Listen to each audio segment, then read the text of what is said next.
ನನ್ನ ಹೆಸರು ಅರುಣ್ ಅಂತ. ನಮ್ಮದು ಚಿಕ್ಕಬಳ್ಳಾಪುರ ಜಿಲ್ಲೆ, ಚಿಕ್ಕಬಳ್ಳಾಪುರ ತಾಲೂಕು, ಪಟ್ಟಣಹಳ್ಳಿ ಪಂಚಾಯತಿ, ತಾಂಡ್ರಮರದಹಳ್ಳಿಯಿಂದ. ನಾವು ರೆಡ್ ಗ್ಲೋಬು, ಶರದ್, ದಿಲ್ಖುಷ್ ದ್ರಾಕ್ಷಿ ಬೆಳಿತೀವಿ. ನಾವು ಪ್ರೂನಿಂಗ್ ಮಾಡಿದ್ದ 18 ದಿವಸಕ್ಕೆ ಕೊರ್ಟೆವಾ ಕಂಪ್ನಿಯವರು ನಮಗೆ ಡೆಮೋ ಕೊಡ್ತೀವಿ ಅಂತ ಬಂದಿದ್ದರು. ಜಾರ್ವಿಕ್ ಎನೇಬಲ್ ಅಂತ ಒಂದು ಕೆಮಿಕಲ್ ಕೊಟ್ಟಿದ್ರು. 18 ದಿವಸಕ್ಕೆ ಬಂದು ಕೊಟ್ಟರು.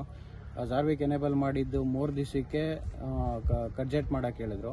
ಕರ್ಜೆಟ್ ಮಾಡಿದ್ದು 3 ಡೇಸ್ಗೆ ಮತ್ತೆ ಜಾರ್ವಿಕ್ ಎನೇಬಲ್ ಕೊಟ್ಟರು. ಮತ್ತೆ ಜಾರ್ವಿಕ್ ಎನೇಬಲ್ ಮಾಡಿದ್ದಾದ್ಮೇಲೆ 3 ಡೇಸ್ಗೆ ಕರ್ಜೆಟ್ ಕೊಟ್ಟರು. ಈ 3 ಡೇಸ್ ಗ್ಯಾಪ್ಗಳಲ್ಲಿ ಯಾವುದೇ ರೀತಿ ಕೆಮಿಕಲ್ಸ್ ಬಳಸಬಾರ್ದು ನಾವು ಆ ಜಾಗದಲ್ಲಿ ಅಂತ ಹೇಳಿದ್ರು. ನಮಗೆ ಸ್ವಲ್ಪ ಅನುಮಾನ ಇತ್ತು, ಆದ್ರೂ ನಾವೇನು ಮಾಡಿಲ್ಲ. ಅವ್ರ ಮೇಲೆ ನಂಬಿಕೆ ಇಟ್ಟು, ಕೊರ್ಟೆವಾ ಕಂಪ್ನಿ ತುಂಬ ಸ್ಟ್ಯಾಂಡರ್ಡ್ ಕಂಪ್ನಿ, ಕೆಮಿಕಲ್ ಚೆನ್ನಾಗಿರುತ್ತೆ ಅಂತ ನಂಬಿಕೆ ಇಟ್ಟು ನಾವೇನು ಮಾಡಿಲ್ಲ. ನಾವು ಅದನ್ನು ಬಿಟ್ಟು ಬೇರೆ ಜಾಗದಲ್ಲಿ ಅವ್ರು ಇದೇನು ಡೆಮೋ ಕೊಟ್ಟಿದ್ರು ಆ ಜಾಗ ಬಿಟ್ಟು ಬೇರೆ ಕಡೆ ಮಾಡಿದ್ರಲ್ಲಿ ರೋಗ ಬರ್ತಿತ್ತು. ಈ ಕೆಮಿಕಲ್ ತುಂಬ ಚೆನ್ನಾಗಿದೆ. ಈ ಕೆಮಿಕಲ್ನ ಬಳಸೋದ್ರಿಂದ ರೈತರಿಗೆ ತುಂಬ ಹಣ ಉಳಿತಾಯ ಆಗುತ್ತೆ.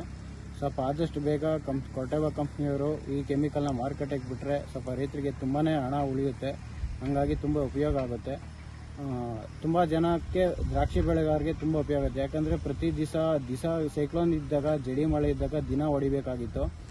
ನಾವು ದಿನ ಹೊಡೆದ್ರೂ ರೋಗ ಕಂಟ್ರೋಲ್ ಮಾಡೋಕ್ಕಾಗ್ತಿರ್ಲಿಲ್ಲ. ಅಂಥದ್ದು ಫುಲ್ಲು ಡಿವ್ ಇದ್ದಾಗೂ ಕೂಡ, ಫುಲ್ಲು ಮಳೆ ಇದ್ದಾಗೂ ಕೂಡ ಇದು ಅಷ್ಟು ಉತ್ತಮವಾಗಿ ಕೆಲಸ ಮಾಡಿದೆ. ಹಾಗಾಗಿ ಈ ಪ್ರಾಡಕ್ಟ್ ಆದಷ್ಟು ಬೇಗ ಮಾರುಕಟ್ಟೆಗೆ ತಂದು ರೈತರಿಗೆ ಬಿಡುಗಡೆ ಮಾಡಿದಾಗ ರೈತರಿಗೆ ತುಂಬ ಅನುಕೂಲ ಆಗುತ್ತೆ, ದುಡ್ಡು ಉಳಿಯುತ್ತೆ, ಗ್ರೀನಿಶು ಚೆನ್ನಾಗಿರುತ್ತೆ, ಕೊನೆಯೂ ಲೆಂತು ಎಲ್ಲ ಉಪಯೋಗ ಚೆನ್ನಾಗಿದೆ. ಇದು ಆದಷ್ಟು ಬೇಗ ಕಂಪ್ನಿ ಕಡೆಯಿಂದ ಈ ಪ್ರಾಡಕ್ಟ್ನ ರೈತರಿಗೆ ಬಿಡುಗಡೆ ಮಾಡಿ ಉಪಯೋಗ ಆಗೋ ಥರ ಮಾಡಿಕೊಡ್ಬೇಕು ಅಂತ ಕೇಳ್ಕೊತೀವಿ.